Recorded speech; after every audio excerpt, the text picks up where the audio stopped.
Writer's block is like being blocked by your idol and your sense of inspiration on Instagram for no good reason.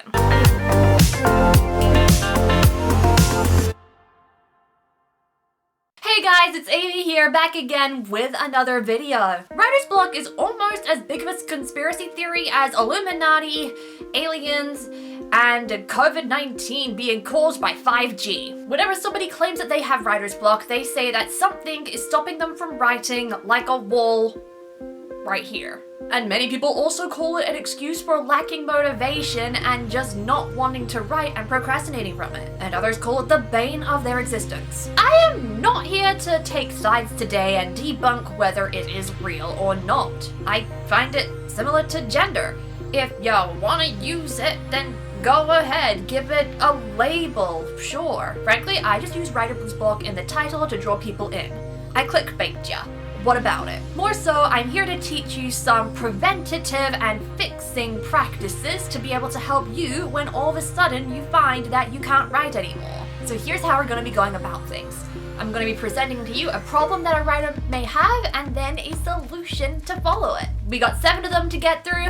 Let's get to it. Number 1, I know what I want to write, but not how I want to write it. Then outline. This has helped many people come up with entire plot lines so it can help you with that one next scene that you're unsure about. I'm not saying to outline every single scene before you write it though. This is definitely more of a fixing measure, because being able to outline an entire scene before you end up writing it can actually block a lot of the creativity and make you feel a lot more rigid when you write it, and that might not be your thing. It's a technique that you can use to stop writer's block in the moment. This can be as simple as making bullet points on a Word document about the events that you want to get, particularly the event you're starting at and the event that you want to go through, and you just fill in the rest with bullet points, lines of dialogue that you think might work, whatever can help you picture in your head how the scene should be going to get you from A to B, GPS style. Minus the motorway crashes. I use this all the time when I get stuck on a scene, especially with music helping me gather inspiration to be able to get from the A to B. So that means when I'm sitting down to write, I'm able to focus a bit more on the how of writing things than the what. I focus on the words rather than what's actually supposed to be happening. Number 2, I'm doubting what I last wrote still works. Then backtrack. Whether this is you looking at your outline or taking a quick skim over what you last wrote, take a look at what happened beforehand to help you out with what's happening now. However, your priority is your first draft. Do not change a thing. Instead, act like an English teacher and grab a red pen, scribble notes over everything. Dear Alice, I know this writer's block is stressful, but do not go down the editing rabbit hole. Then you'll be able to work out what is wrong with it, and the reassurance from this can help you go forward in the future. And you should be able to write the rest of the first draft with this fix in mind. You'll just have to fix it up in the beginning once you've edited it. Number 3, I don't write as much as I want to when I sit down. Then use the Pomodoro technique. Yes, it is named after a tomato sauce, or a tomato. Specifically a tomato timer.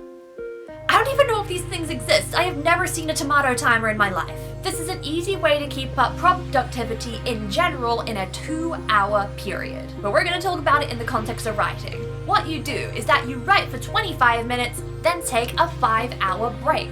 You repeat this 3 more times, and then if you're writing for more during the day, take an hour break before you go back to your manuscript again. This is a similar technique to what is featured in a lot of Write With Me streams, actually, where the 5 minutes is spent socializing with other writers and talking about your progress, each other, what have you. Because it just works well for productivity in general. I still don't know why it's named after a tomato thing though. Number 4, I'm not finding enough valuable time to write. Then sprints are an easy way for you to write. Anything can be done in 15 minutes after all.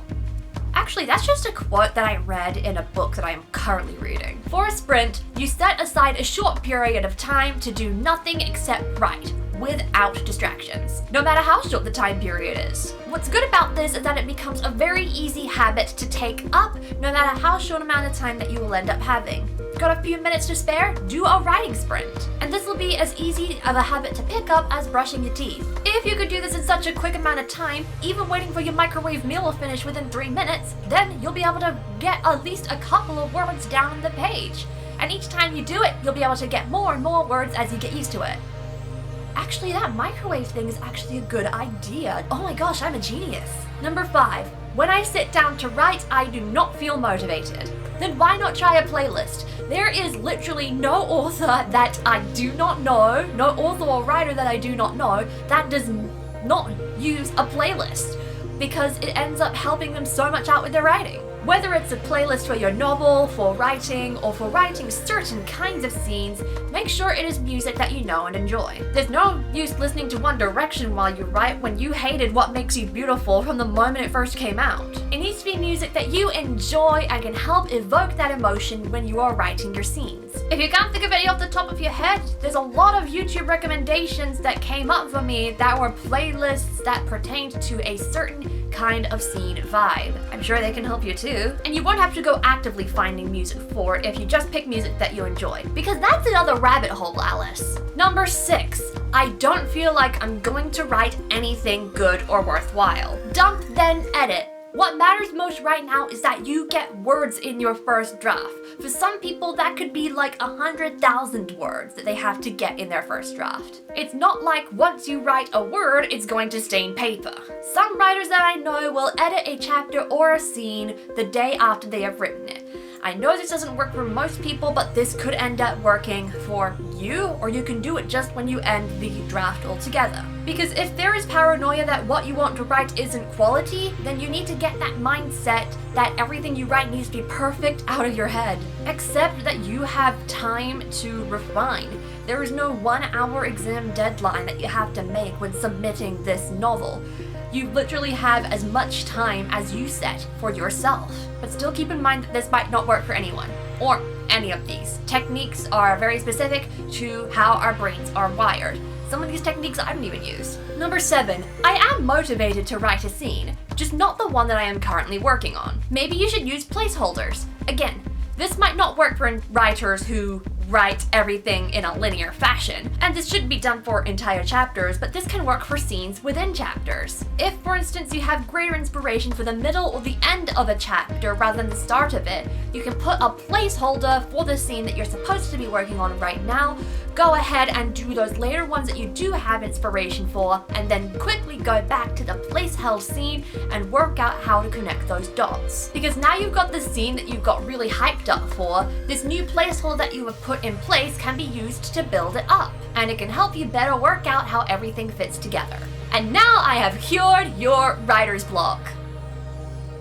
Not permanently. Put down in the comments below how you get over writer's block or lack of motivations to write as well, because everyone does things differently. And if you enjoyed this video, be sure to give it a thumbs up and subscribe if you are new around here. Ring that bell so you can find out when I post more creative content. My novel ASTER'S CODA has been out for officially 1 month and is of course still available to buy. Down in the description, ebook and paperback. You're gonna love this. Lots of emotional scenes, lots of hardcore fights. It's golden. And you can also check me out down below for my Instagram, my Twitter, and my website. Stay creative, everybody, and I will see you in the next video.